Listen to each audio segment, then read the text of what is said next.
kahimtang sa panahon ng latest news. Dialon sa tong linyang Pag-asa Mactan, pinagi ni Sir Joseph Merlas. Sir Joseph, mayong adlong Domingo. Maayong adlong Domingo sab, Sir Ariel, o sa ito ang mga sukintig paminaw. Mga itong latest with the update para karong adlong Domingo, May 5, 2024.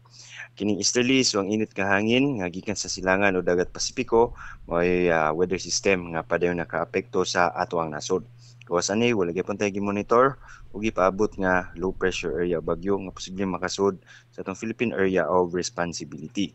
Mungsod sa 24 oras ang tibuok Kabisayaan, lakip na ang probinsya sa Sugbo, palit na makasanati aning generally fair weather condition ay kasarangan ug init nga tempo sa panahon. Dili kayo ubos atong tsansa sa mga pagulan kung naaman kini mga isolated o very isolated cases, mga patak-patak o pipila lang posibleng makasanatig mga pagulan diri sa Kabisayaan dala sa localized thunderstorms ingon man sa easterlies. Karong mga orasa o tibok gabi wala tayong nakita o nasipatan ng mga pagulan diri sa Central Visayas.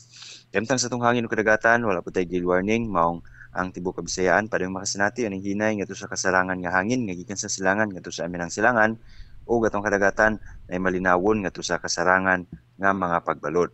Sa Cebu atong dagat mo taob ni sa alas 9:18 sa buntag nga nagilawmon nga 1.2 meters.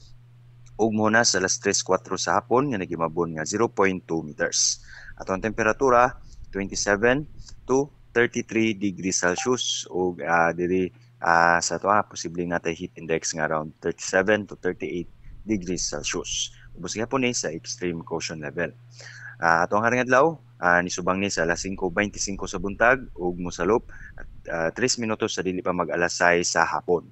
Ug mga tong latest kini diri sa buhatan sa Pag-asa Mactan, Visayas del Oeste, si Joseph Merlas. Maayong buntag. Salamat Sir Joseph, mayong adlong Domingo. Happy Sunday. Welcome sir, happy Sunday sir. Okay, good morning. Inyo gadabati si Sir Joseph Merlas, ang atong widow specialist. Gikan sa Pag-asa Mactan nagatul sa tong dagan sa kahimtang sa panahon nining adlaw nga Domingo, Mayo 5, tuig 2024. Mao kato si Sir Joseph Merlas. Daghang salamat ug mayong buntag sa Pag-asa Mactan. Kagikan sa TV stations may pangukauban kang Cobra in action. Ang hauntak o paminaon sa'yo sa kabuntagon.